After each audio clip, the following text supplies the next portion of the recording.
안녕하세요. 결혼을 준비하고 있던 20대 후반의 여성입니다. 왜 과거형이냐 하면 며칠 전에 파혼했거든요. 아직 부모님밖에 모르세요. 친구들이나 직장 동료들한테는 아직 털어놓지 못했습니다. 곧 알아차리겠지요. 뒤에서들 무슨 소리를 해댈지 걱정이네요. 이미 남자친구에게 정도 다 떨어졌고 미련도 없습니다. 그래도 위로받고 싶은 이유는 의미 없이 제 청춘을 낭비해버린 것 같아 너무 속상해서 그런가 봅니다.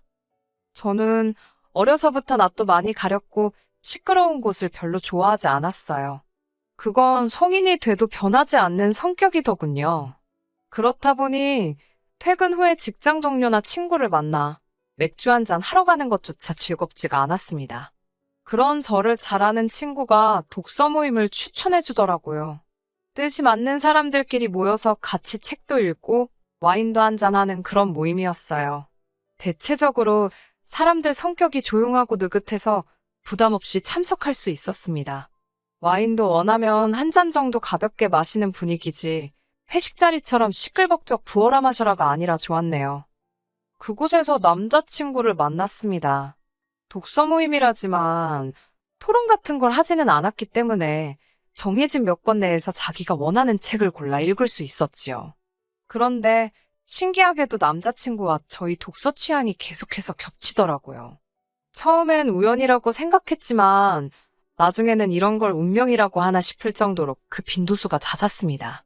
그게 화두가 되면서 서로 말문을 트게 되었고 급속도로 가까워지면서 연인 사이가 되었네요. 남자친구는 당시 32이었고 빨리 가정을 꾸리고 싶어 했어요. 반면에 저는 아직 하고 싶은 게 많았기에 결혼까지는 생각하지 않고 있었습니다. 하지만 남자친구가 자기만 믿고 따라오라고 그러면 절대 후회하지 않을 거라며 확신을 주더라고요. 남자다운 그의 모습과 포부에 반해서 결국 남자친구와 결혼을 약속했습니다. 이후로는 급속도로 진행이 되어 금세 양가 어른들에게도 인사를 드렸고 상견례도 마쳤지요. 저희가 주로 상대의 성격을 보고 결혼을 결심했다면 어른들께서는 저희가 미쳐보지 못했던 점들을 확인하시는 눈치였어요. 양쪽 집안 다 노후 준비는 되어 있는지, 저희가 결혼할 때 얼마나 도와주실 수 있는지, 그런 현실적인 것들이요. 다행히 서로 뜻이 맞으셨는지 큰 문제 없이 결혼 허락을 받을 수 있었습니다. 그때만 해도 저도 남자친구도 그리고 양쪽 어른들도 이런 문제로 파혼하게 될 거라고는 결코 생각지 못하셨을 거예요. 파혼하게 된 이유를 말씀드리려면 일단 양가 어른들에 관해 간략하게 설명을 드려야겠네요. 남자친구의 아버님은 5남매 중 맞으셨고 어머님은 7남매 중 둘째셨습니다. 아버님을 제외한 다른 형제분들께서는 비교적 남자친구의 고향을 기준으로 서로 가까운 거리에 살고 계셨습니다. 반면에 어머님의 형제자매분들은 말 그대로 뿔뿔이 흩어져 계셨습니다. 외국에서 살고 계신 분도 계셨고요. 세월이 세월인 만큼 서로 다른 이유들로 흩어지셨겠지요. 제가 알 필요도 생각할 필요도 없는 부분이었습니다. 남자친구의 친척 어르신들이 어디 사는지가 파혼의 직접적인 원인이 된 것은 아닙니다. 진짜 원인은 남자친구의 부모님께선 제가 이 모든 분들을 일일이 찾아뵙고 인사를 드리며 소위 눈도장을 찍기를 바라셨어요. 만약에 제가 시간과 공간의 구애를 받지 않는 자유로운 상황에 있었다면 어려운 일은 아니었을 거예요. 불편했겠지만 최대한 남자친구의 부모님이 원하시는 대로 찾아뵙고 인사도 드리고 식사까지 대접해드렸을지도 모르겠네요. 하지만 남자친구와 마찬가지로 저도 직장을 다니고 있었습니다. 돈도 많이 주고 복지도 잘 되어 있는 대기업입니다. 그런 게 다 공짜겠어요? 엄청나게 바쁜 곳입니다. 마케팅 부서다 보니 일주일에 두세 번은 당연히 야근이 있고요. 예비 시댁 어른들께 인사하러 가야 되니까 야근은 못한다고 하면 회사에서 아마 바로 관두라는 소리 나오지 않을까요? 미취학 아동이 있는 선배들도 아무 소리 못하고 하는걸요. 게다가 남자친구는 남자친구대로 바빴기에 가정가구 등은 거의 제가 혼자 보러 다녀야 하는 상황이었습니다. 친정어머니가 도와주시긴 하셨지만 그렇다고 친정어머니 혼자 가구점에 가시게 한 뒤 영상통화 좀 걸어줘. 나 구경 좀 하게. 그럴 수도 없는 노릇이잖아요. 결국은 어쨌든 제가 움직여야 하는 상황이 대부분이었어요. 그렇다 보니 주말이라 해도 제대로 쉴 틈이 없었습니다. 그런 와중에 어머님은 계속 어른들께 언제 인사를 갈 거냐며 남자친구를 통해 잔소리를 하시니 저도 사람인지라 서운하고 섭섭했습니다. 게다가 정작 남자친구는 천하태평인 것도 마음에 안 들더라고요. 제가 남자친구에게 언제 시간이 되냐니까 한다는 소리가 자기 친척들은 자기 얼굴은 다 안다면서 저 혼자 다녀오랍니다. 결혼은 나 혼자 하냐고, 내가 뭐 한다고 혼자 인사를 다니냐고 화를 냈습니다. 가뜩이나 오빠가 옆에 있어도 어머님 아버님이 여전히 불편하고 어색한데 그분들의 형제자매들을 혼자 가서 만나고 오라니 말도 안 된다고요. 남자친구는 무슨 소린 줄 알았다면서 생각 좀 해보자고 하더라고요. 자기가 방법을 찾아본다면서요. 저는 남자친구가 정말 말귀를 알아들었는 줄 알았네요. 그리고 이틀 뒤 남자친구가 찾아온 그놈의 방법은 말 같지도 않더라고요. 기껏 한다는 소리가 자기가 어머님한테 상황을 설명했더니 그럼 당신이 같이 다녀준다고 하셨답니다. 어차피 다 한 가족이 될 거고 명절이며 기념일이며 줄기차게 봐야 하는 사이인데 어색하긴 뭐가 어색하냐면서 이참에 눈도장 확실히 찍고 친해지면 된다고 하셨답니다. 어머님께서 주말 아침마다 노래 배우신다고 동네 문화센터에 나가시는데 저 때문에 당분간 그것도 쉬겠다 하셨다면서 남자친구는 자기 어머니 같은 시어머니가 어딨냐고 저더러 진짜 복받은 며느리라고 그러더군요. 어머니한테 잘해드려 진짜 좋은 분이야. 그 소리도 잊지 않던걸요? 이때 뭔가 기분이 싸하고 찝찝하기는 했어요. 그래도 파혼까지는 생각 못했지요. 비록 속으로 망했다, 더 귀찮게 됐다, 차라리 혼자가 나으려나 그런 생각은 들었지만요. 그런 이유로 자연스럽게 어머님 손에 제 연락처가 넘어가게 되었는데 진짜 문제는 그때부터였습니다. 어머님께서는 친척분들과 약속을 잡으신다며 수시로 저에게 연락을 해오셨어요. 하지만 일을 하다 보면 문자를 늦게 볼 수도 있고 전화를 못 받을 수도 있잖아요. 어머님은 그걸 못 견뎌 하시더군요. 그럴 때면 전화를 10번이고 20번이고 하셨습니다. 처음에는 정말이지 무슨 큰일이라도 난 줄 알고 얼마나 놀랐는지 모릅니다. 답답한 마음에 부모님께 제가 예비 시댁 어른들한테 인사를 다니게 생겼다고 투덜거리니 부모님께서는 한창 결혼 준비하느라 바쁜 사람한테 왜 그런 부담을 주시는 거냐며 이해할 수가 없다 하셨어요. 특히 아버지께서는 너랑 결혼한다는 걔는 뭐 하는 자식이냐고 화를 내시더라고요.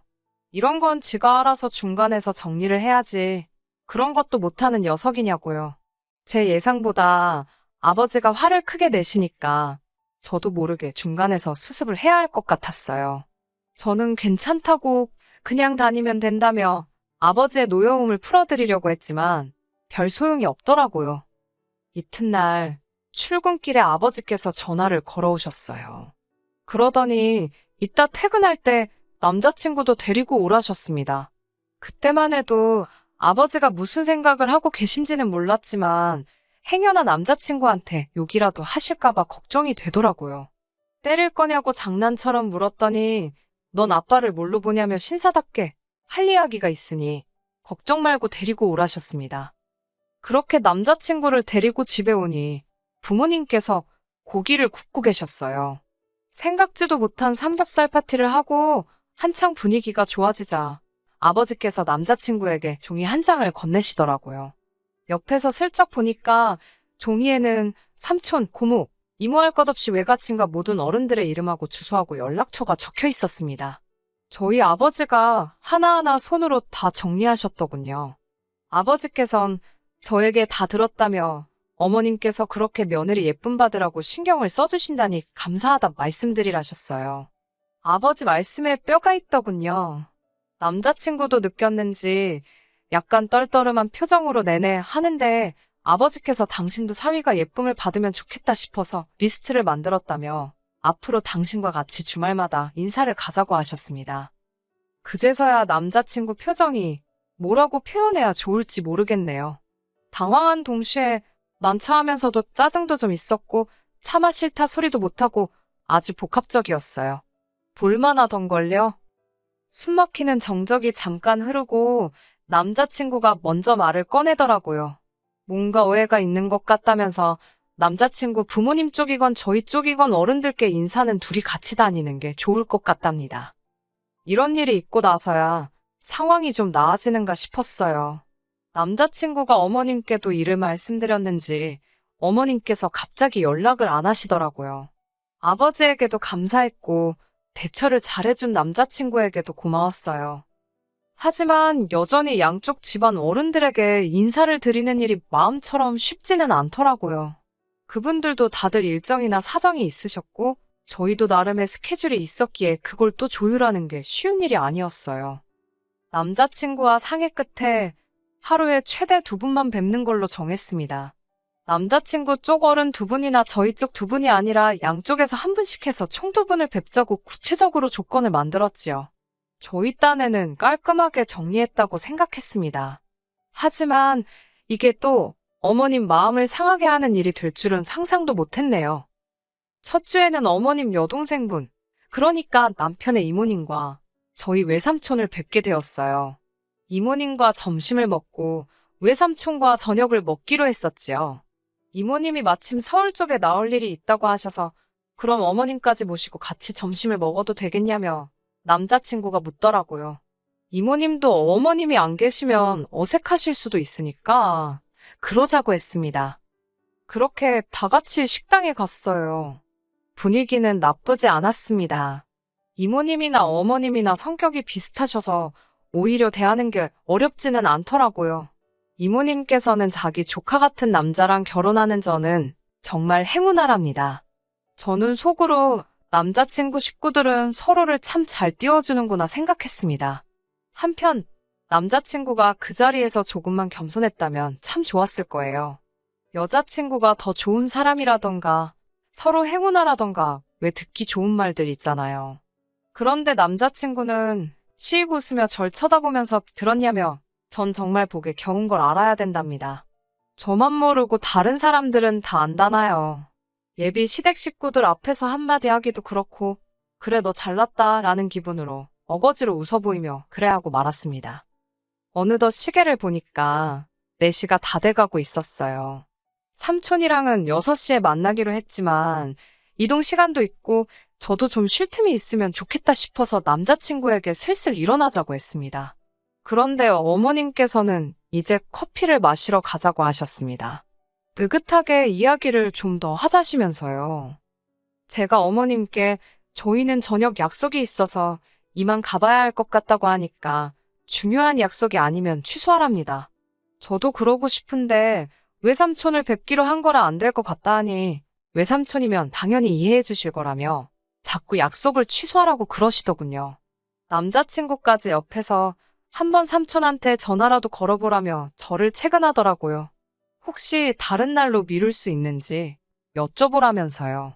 제가 우리가 시간이 없는데 무슨 다른 날이냐며 안 된다고 딱 잘라 말하고는 어머님 이모님께 양해를 구한 뒤 먼저 자리에서 일어났어요. 이튿날 어머님께서 전화를 걸어오셨습니다. 이걸 받았다면 제가 제때 이 전화를 받았다면 다른 결말이 저와 남자친구를 기다리고 있었을까요? 애석하게도 그때 저는 회의 중이었습니다. 회의 시간을 제가 정하는 것도 아니고 저희 회사는 보안상 회의 때는 회사에서 지급한 기기 말고는 가지고 들어갈 수가 없거든요. 게다가 엎친데 덮친 격이라고 할까요? 평소라면 1시간 정도 걸리던 회의가 그날따라 한 30분 정도 지연되었습니다. 회의가 끝나고 자리로 돌아와 핸드폰을 보고는 기절하는 줄 알았어요. 부재중 전화가 62통이나 와 있었습니다. 이게 말이 되는 숫자인가요? 게다가 장문에 문자를 4통이나 보내놓으셨더라고요. 말이 문자지 이건 거의 편지나 다름없었어요. 당황한 제가 제대로 읽지도 못하고 남자친구에게 전화를 걸었어요. 무슨 일이라도 있나 싶어서요. 남자친구는 제 전화를 받자마자 왜 어머님 전화를 안 받냐면서 짜증을 냈습니다. 내가 일부러 안 받았겠냐고 회의 중이었다니까 갑자기 회사 욕을 합니다. 무슨 회사가 휴대폰도 못 쓰게 하냐면서 그러다 부모 죽으면 어쩔 거냐고요. 제가 뭐 사연 쓰면서 회사 내교를 읊을 수는 없지만 그런 만일의 사태를 위한 대비책이 다 있거든요. 저도 이때는 슬슬 속된 말로 스팀이 오르던 중이라서 쓸데없는 소리 하지 말고 할 말만 하라고 했습니다. 무슨 일이냐고요. 그러자 어머님께서 어제 저 때문에 개망신을 당하셨다며 울고불고 화내시고 난리도 아니셨답니다. 어떻게 시댁 식구하고 약속을 잡고서는 뒤로 또 계획을 세워놓을 수가 있냐면서 시댁 어른을 무시하는 처사랍니다.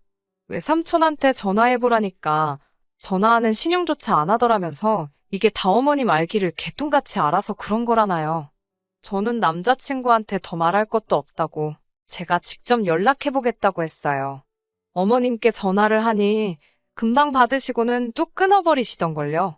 처음에는 실수로 버튼을 잘못 누르신 줄 알았습니다.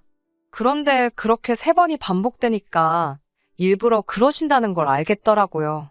저도 어이가 없어서 더는 안 걸었습니다. 급하시면 다시 하시겠거니 하고 내버려뒀어요. 그러자 아니나 다를까 한 5분 있다가 어머님께서 전화를 주셨습니다. 제가 전화를 받기가 무섭게 지금 저더러 뭐 하자는 거냐고 다짜고짜 소리를 지르셨어요.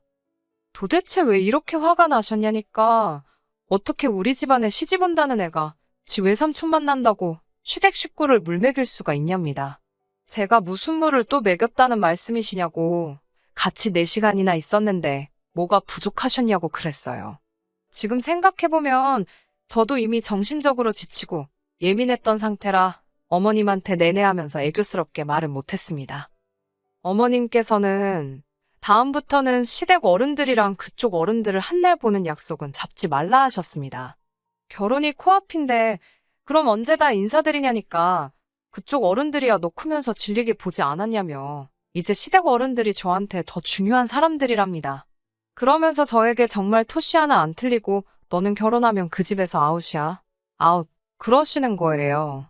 아웃이라니 그게 무슨 소리냐니까 이제 그 집 식구가 아닌 거랍니다. 저는 죽어도 시댁 귀신이 되는 거라나요. 아니 요새도 이런 말을 하는 사람이 있나 싶었더니 바로 남자친구 어머님이 그런 분이셨더군요. 제가 어이가 없어서 그럼 어머님은 아버님 친척분들한테만 잘하시면 되지 왜 어머님 형제 자매분들하고 왕래를 하시냐 물었습니다. 아버님한테 시집 오셨으면 어머님도 그 집에서 아웃된 거 아니냐고요. 제가 그런 식으로 대답할 거라곤 어머님도 생각을 못 하셨던 모양이에요. 잠깐 동안 말씀이 없으시더니 저더러 어른한테 말을 그따위로 하라고 배웠냐면서 저 들으라는 듯이 욕을 하시고는 전화를 끊으셨습니다. 분하기도 하고 억울하기도 하고 여러모로 화가 나서 감정을 주체하지 못하고 있는데 곧이어 남자친구한테서 전화가 걸려왔습니다. 누가 봐도 어머님 얘기를 듣고 걸었구나 싶었어요. 받을까 말까 잠시 고민을 했습니다. 받으면 100% 싸울 것 같았으니까요. 그렇지만 문제가 피한다고 피해질 문제도 아니다 싶었고 솔직히 어머님을 제가 감당할 수 있을지도 모르겠더군요. 그래서 일단은 받았습니다. 만약에 남자친구의 전화를 안 받았다면 전화 남자친구는 지금 어떻게 됐을까요? 제가 전화를 받자마자 남자친구는 대뜸 저에게 승질부터 냈습니다. 도대체 어머님한테 어떤 식으로 말을 했길래 어머님이 아까보다 더 화가 나셨냐고 저더러 미쳤냐고 일부러 그러냐입니다. 제가 어이가 없어서 웃었어요. 내가 미쳤다고 어머님 약을 올리겠냐고요. 약 올려서 나한테 득대는 게 뭐가 있겠냐고 오빠 눈에는 내가 그렇게 한가해 보이냐고 저도 악을 썼습니다. 어머님은 왜 자꾸 억지를 쓰시냐고 내가 무슨 오빠 집 귀신이 되냐고 어머님 말씀하시는 걸 듣고 있으니 결혼하면 명절 때 친정에도 못 가게 하실 것 같다고 따지고 들었어요. 그러면서 오빠라면 이 상황을 어떻게 하겠냐고 오빠 생각을 말해보라고 했습니다. 그러자 남자친구가 한다는 소리가 대뜸 여자들은 정말 이상하답니다. 그러면서 어찌됐건 제가 아랫사람이니까 그냥 나 잡아 잡수하고 죄송하다 하랍니다. 한다는 소리가 결혼하면 제가 남자친구 보고 살지 친정 식구들 보고 사냐면서요. 이건 또 그게 무슨 소리냐니까 막말로 자기가 제 친정 어른들한테 인사 좀 안 드렸다고 해서 자기를 어떻게 하겠냐는 거예요. 자기는 그런 거 하나도 겁 안 난다면서 저는 자기만 믿고 살면 된답니다.